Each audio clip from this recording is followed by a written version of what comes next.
Oh, the world hates us. Oh, look at that New York Times title. Let's negotiate with the Nazis. We gave you Gaza on a silver platter. It's just absolutely wild. Everyone still has to talk about the two-state solution. If you don't, then it's laughable because yes, it's laughable. But they still treat that as a serious thing. But not only because of how unrealistic it is. I'm not even talking about that. How do you come and say, I support the Palestinian cause, and therefore I want a two-state solution, when not a single Palestinian leader in history has said they want a two-state solution? It's like you're on their side and you're not listening to them. They don't want a two-state solution. They want all of Israel. What did Yasser Arafat, who, by the way, was an Egyptian, what did he want to liberate in 1964 when he started the Palestinian Liberation Organization? There was no quote-unquote occupation. What was he looking to liberate? The answer is all of Israel. And that's not me saying that. Go read their charter. They say it black and white, loud and clear. So if you're pro-Palestinian, which is, again, a term that I don't even understand anymore, but let's just go with you're pro-Palestinian, then maybe listen to them. Listen to what they're saying. They want dead Jews. They're not ashamed to say it. They say it loud and clear. So don't go and say, let's do a two-state solution, because they don't want a two-state solution. Nobody does. Again, so at this point, at this stage, after October 7th, after, 70 to 90%, depending what poll you look at, support October 7th in Gaza. Let's stop with this artificial differentiation between Gaza and Hamas. It's the same thing. Hamas was elected by Gaza. Gazans support them. They come out by the tens of thousands when the hostages are returned. They come to lynch them. This is a society that's so deeply indoctrinated to hate Jews. And anybody who tries to pretend that there's some difference between is just lying. And I'll tell you something else. People don't realize this, but no one questions the validity of World War II. No one says, oh, but innocent Germans died or innocent Japanese died, therefore we shouldn't have taken out Nazi Germany. Of course, no one doubts that. Do you know that Hitler had about half as much support in Germany than Hamas has in Gaza? Yeah. So you're going to say, oh, innocent people. Of course there are innocent people that die in war. There's never been a war in the history of the world in which innocent people didn't die. But does innocent people dying mean that the war is not legitimate? If that was the case, then every war was not legitimate. World War II was not legitimate. No, the Nazis needed to be denazified. They needed to be destroyed and obliterated, with the sad reality that in war, innocent people die. And there are some innocent people in Gaza. I'm not going to talk about a number. There are for sure some innocent people in Gaza, and some of them lost their lives. It's very sad, but we're not the address for your complaints.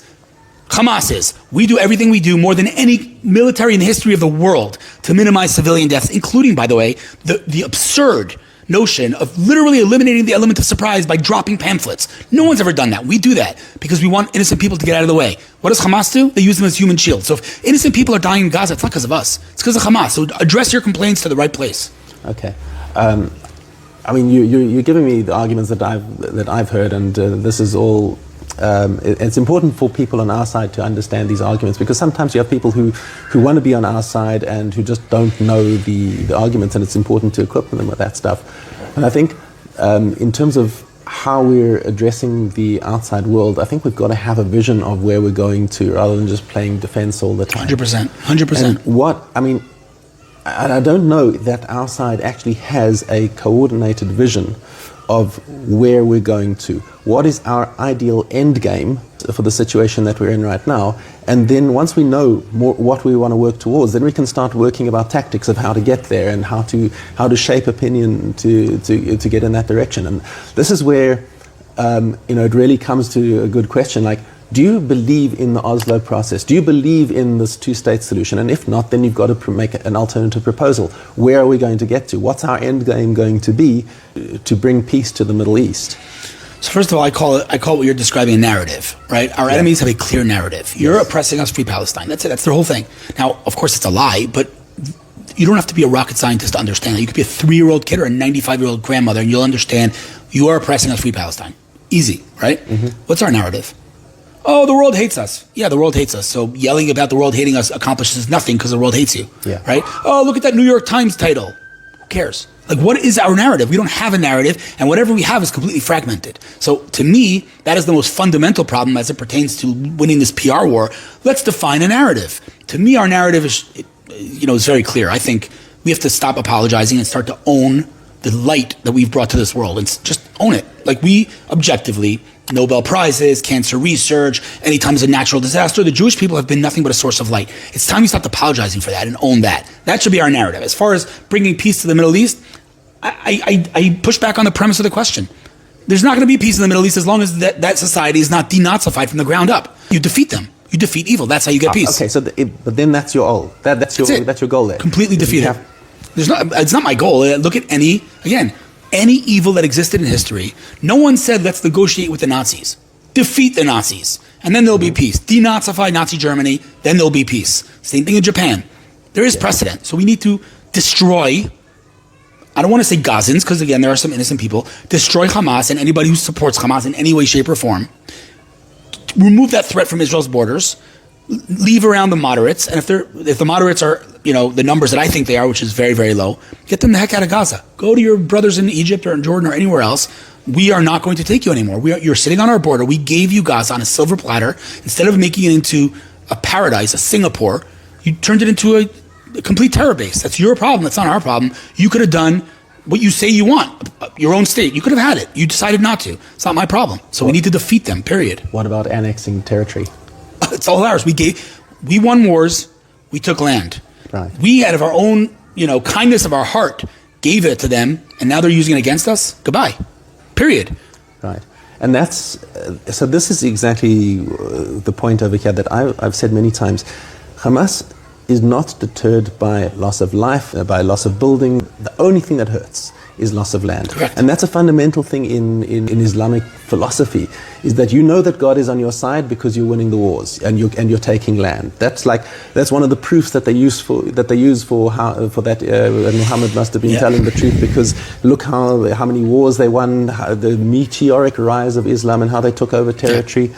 Right. The only thing that hurts is a Nakba. Correct. I agree. So that's why I think that we have to. When Trump says all hell will break loose, I wrote a post about this. Like, what does that mean? What leverage do we actually have? What could we do that we haven't done already? What, we're going to go to war? We've already gone to war. What can we do to Hamas? The answer is a lot. We can do a lot. First and foremost, shut down humanitarian aid permanently, completely, 100%. This is garbage. We're sending in water, we're sending electricity, we're sending in gas that they're using to shoot rockets at us. It's wild. It's just absolutely wild, right? First, I'll shut that down immediately. Number one. Number two, yes, as you said, what they care about is land. Annex, straight up, we're starting to, every single day that every single day that a hostage is not released, we are annexing another part of Gaza. You wait 3 weeks, you will have no more Gaza. Trust me, they'll act fast. The fact that we haven't done that, we aren't doing that, is just ridiculous. And this is ridiculous. This is part of my frustration, is that they're pretending that this is not an option. Why? Why on October 8th were we not already doing this? Yep. I agree. I don't have an explanation. It's just crazy to me. It's crazy. Again, it circles back to the idea that you're stuck in, that the government is stuck in the Oslo paradigm, that we've given up this land, that we're trying to, be nice and give them a piece of land. I don't know about Oslo. I wouldn't call it Oslo, but I hear what you're saying. The concept of we can make peace with these people. Like, stop it already. It's an illusion. You're not making peace with them. They don't want peace. Okay. They're not making peace with them. You can't make peace with someone who doesn't agree you have a right to exist. Find me one Palestinian leader who said Israel has a right to exist.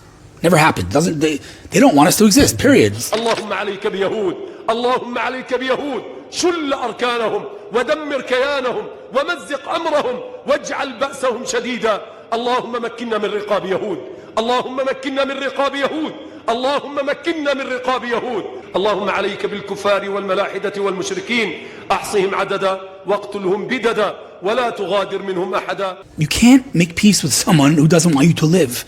Like people say, it's such a complicated conflict. No, it's not. Mm-hmm. We want to live. They don't want us to live. Congratulations, you are now an expert on Middle East peace. That's it. That's the whole thing. Yeah. We want to live. They don't want us to live.